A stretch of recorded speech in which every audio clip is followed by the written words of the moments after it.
Hello and welcome to day 3 of our leadership challenge. It's been really great working with you, and I've been getting some wonderful feedback from you and some great direct messages, and it's really fantastic to see that we're actually making a difference, and the ideas and thoughts that I've been sharing with you have really been making a key difference to the way you're thinking, the way you're driving through these difficult challenges that we're facing at the moment, and it's been really helpful. So thank you for those messages. One of the bits of feedback I've been having is saying it's really great getting it on LinkedIn and Facebook, but I don't always, with the algorithms that they have, don't always get it into my feed. So is there a central area perhaps that we can put all these videos as they start to develop? So I've taken that feedback on board, and I'm really delighted to say that last night I created a website for us, and on that website, and I'll send a link in the information, there will be all the videos, all the downloads, all the information that I've been sharing will be on that website. Obviously it will build over the 14 days.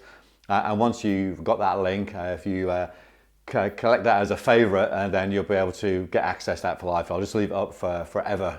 So you're able to go back and have a look at some of these ideas and thoughts that I've been sharing with you. So that's been great feedback. So that's on board now. You can see it on the video now in terms of what I've created, and hopefully that'll be really great. It'll be a great central area. There is an area down the bottom, if you scroll down, where you can put comments and ideas, and I'd love to hear what you've done in terms of the learning, in terms of the key aspects that you've learned, but also how you've applied that and what difference is that making for you. So feel free to join the community and share those ideas and thoughts. So what's day 3 all about? So day 3, you're probably wondering why there's a strangely colored giraffe behind my shoulder, and there is a reason behind that, because day 3 is really about what I call the 10 leadership disciplines. So the new leadership manifesto. And I was challenged, and you heard on the previous video that I'm a big fan of plans on a page. And I was doing a strategy session with a client of ours, and the CEO of that business, he challenged me. He said, Graham, okay, I get the idea of one-page plans, and you've really challenged us as a leadership team to come up with our one-page strategy. And with all the data and information we had, and going down from about an 80-page to 1 page was a big challenge for them. And he said, so give me leadership on 1 page, Graham. And this was about 5 years ago. And I have to say, even though I've been teaching leadership for over 26 years now, I waffled for about 20 minutes, and I thought, you know what, that's a really good challenge. That's a good sort of question for me to go away and think about, because I couldn't really articulate it clearly enough on 1 page. So that really set me on the track to develop my first book, Leadership Laid Bare, and it started really with creating that 1 page, and that 1 page was really a summation of all the learning I've had, all the insights, all the great leaders I've met, all the leaders that perhaps aren't doing things in a great way, but also a prediction of the context we're in, but also what is it I feel that leaders should be doing to be successful now and going forward into the future. So I created that 1 page. That was the basis of the book. And then what happened then is that I produced that book, and I've sold thousands and thousands of copies now, which has been fantastic. But it's actually a workbook, a journey. It's a learning tool. And I was getting some feedback saying, can you actually do a concise bit that I could read in half an hour, 45 minutes? And I then created what was called the Leadership Manifesto. So the Leadership Manifesto is a short book. It's about a 45-minute to an hour read. It's great to grab a moment, grab a coffee and flick through it. And what it does is it outlines the 10 disciplines of leadership. And the secret of the book is that I share a little bit of the context, but then I really get into what I call the 10 disciplines. And what the key to the book is that the disciplines are described, but then what it does is ask you a series of questions about each of those 10 disciplines, and the questions really are the answers. So what I've done, because I'm feeling loved up and I'm feeling really positive and really excited about the future. I know we're in difficult times at the moment, but I think this is a land of opportunity. I've decided to put a link on the website so you can download an ebook. I can't actually send out thousands of books at the moment, but if I put that electronic copy of the Leadership Manifesto there for you, so you can download that and have a look at it with my pleasure, and a gift from me with love. And the idea behind that is for you to have a think about these 10 disciplines. So what I'd like to do today is to go through very quickly what those 10 disciplines are. there is a one-pager overview that you can download as well, with a set of questions on the back, and then perhaps download the ebook, have a look at it, read through it, and then answer those questions that will really get you thinking about what is great leadership for you. So back to the giraffe. What's the giraffe about? So the giraffe is really a symbol or a metaphor really for the complexity sometimes that we put on ourselves and how we make things really difficult.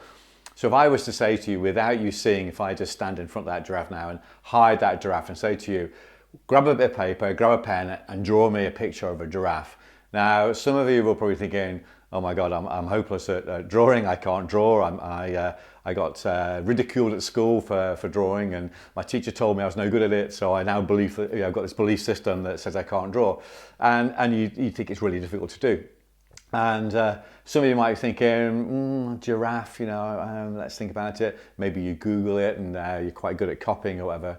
And maybe some of you have grabbed the picture of the video and seen the giraffe and are actually drawing that. Now, it's obviously an oddly coloured giraffe. I didn't have the right colour pens available at the moment, so obviously can't go out to the shops and buy any at the moment. So I had to improvise. And the idea behind it, I saw a video on Facebook, and it was all about what you can do with your children when you're in isolation. And this video was by an artist, and it's on my timeline on Facebook. I think I put it on LinkedIn as well, but go and have a look at it. But it's fantastic. And what the artist's done, of course, is they've decoded how to draw cartoons. They decoded how to draw.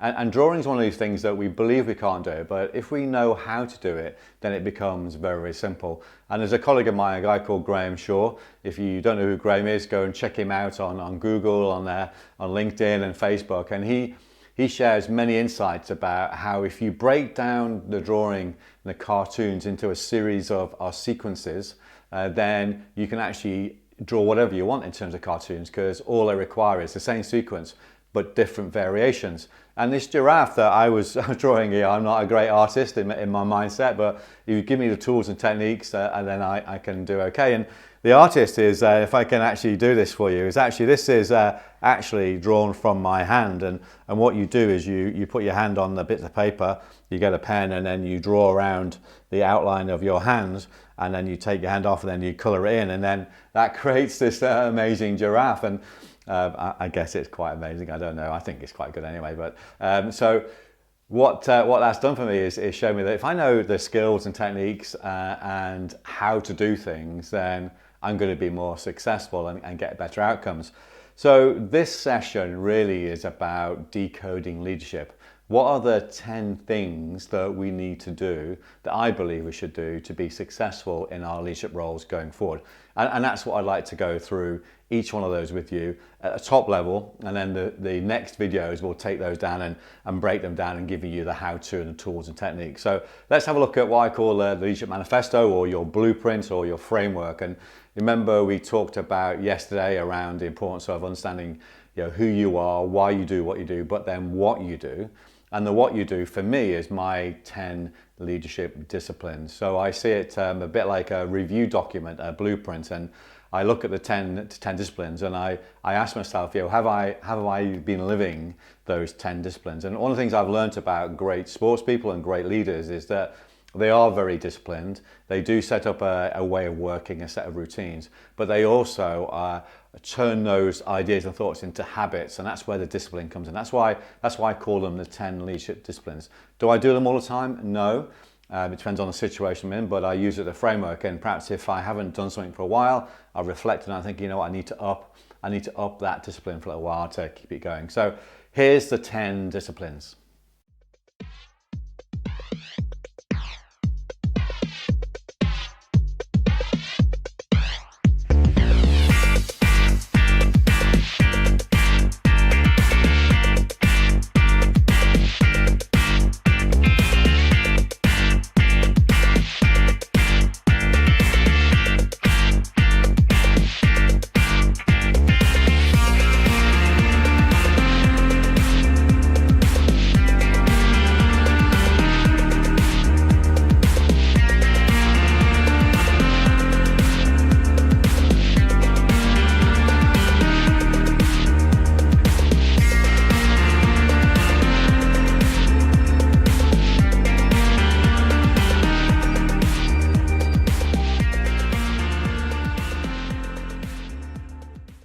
So discipline number one is that great leaders, they actually create a high performance environment where success is inevitable. So what's that mean? Well, they know what the environment is they want to create. They have a strong purpose. They have a strong value proposition for their clients.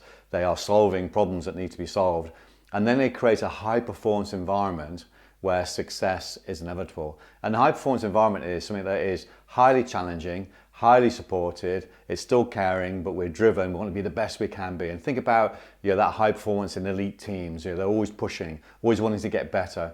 And a high performance environment for me is around you create the right system in place that aligns your purpose, your values and your goals, and aligns all the support systems behind that to be able to drive the right objectives and the right activity and the right working principles and ways of working and the right behaviours that will give you the right results that you really need in your organisation to get the purpose delivered and to add value to your customers and the wider society.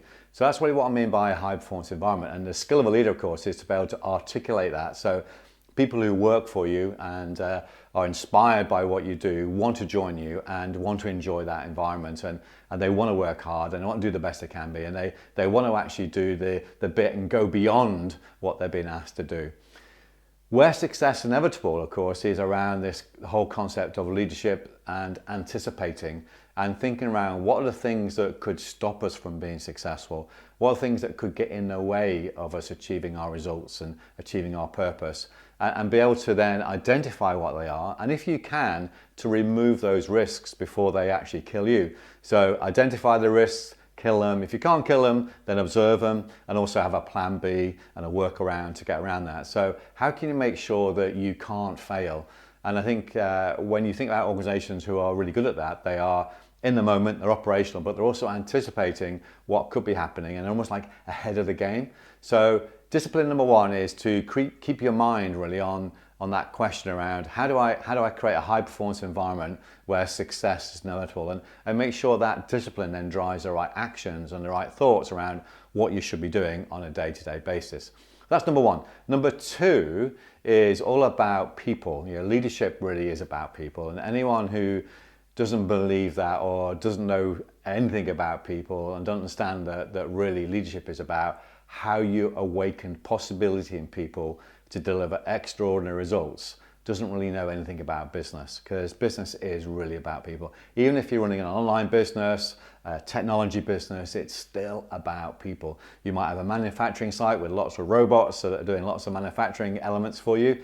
We still need human elements involved in there. So it really is about people. And my belief is around how do we build the confidence in people? How many of you got KPIs around confidence? Not many. I don't see that many on many organizations. And my thoughts of that is around people start to create an environment where they don't believe they can achieve as much as they can. We don't push ourselves as much as we could do. So for me, it's around how do I create an environment where I'm coaching, developing and mentoring and building people's confidence, and I'm awakening possibility by a mixture of purpose, ways of working, culture, but also around building their confidence so they can achieve things they thought were absolutely impossible. And that's where teamworking, support and caring. So this high challenge, high support environment is really important. If you create a high challenge environment without the support, then it's really scary. And people, when they're scared, of course, go into stress response, the brain switched off and they're not as effective as they can be. If you create an environment where it's high challenge, high support, a high performance environment, then people will actually be challenged, but they'll find it exciting.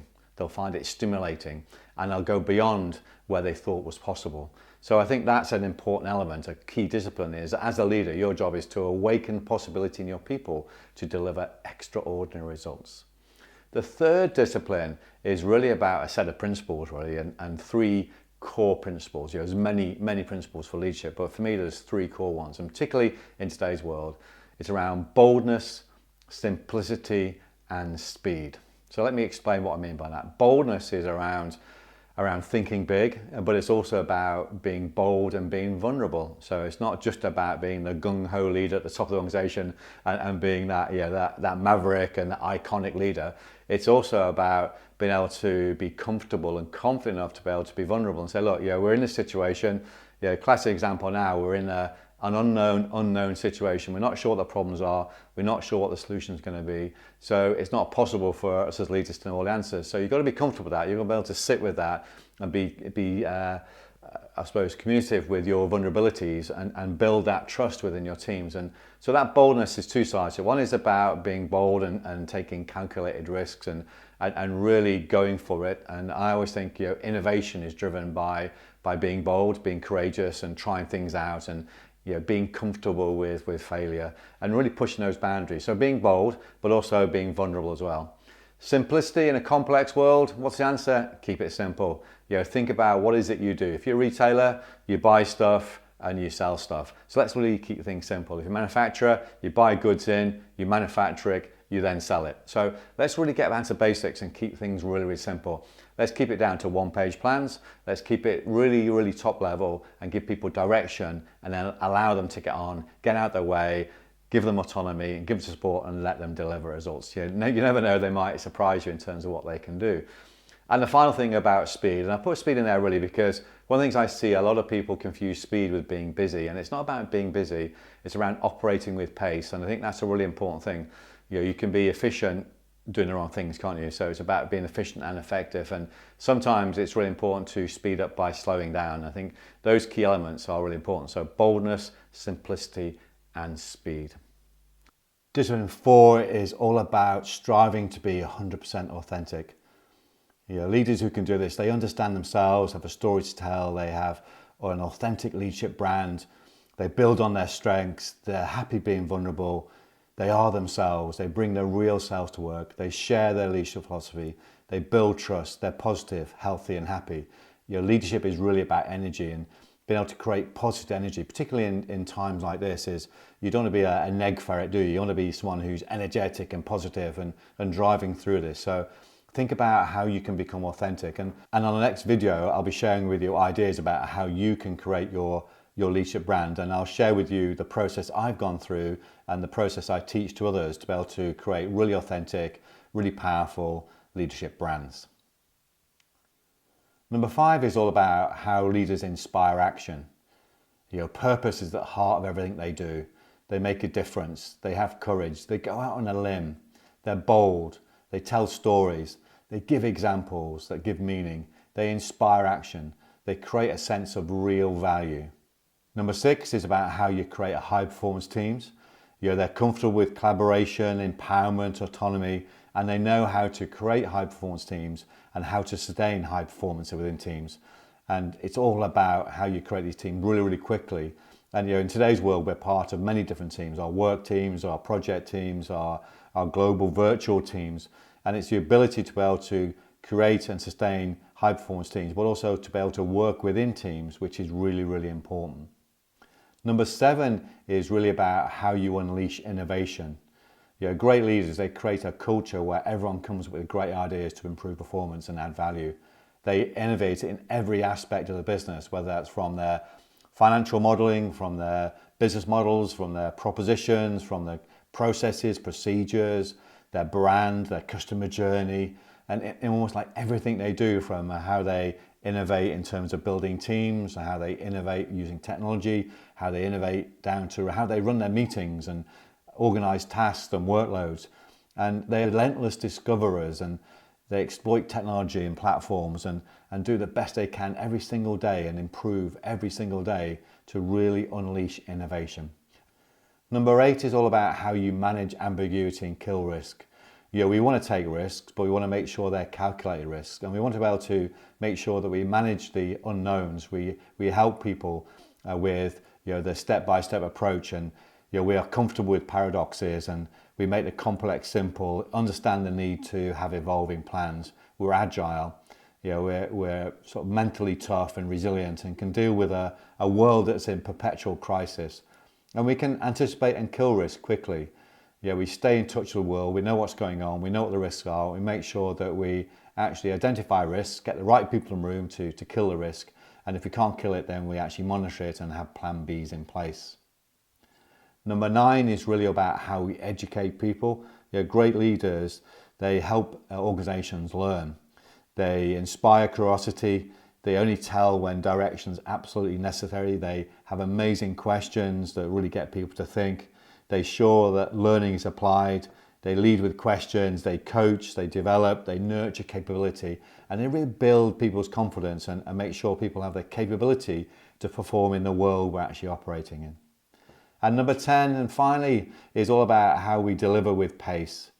You know, we can translate strategy into meaning and inspire action. We can join the dots. We're comfortable with speeding up by slowing down, and we can deliver through people and teams, and we execute really, really quickly.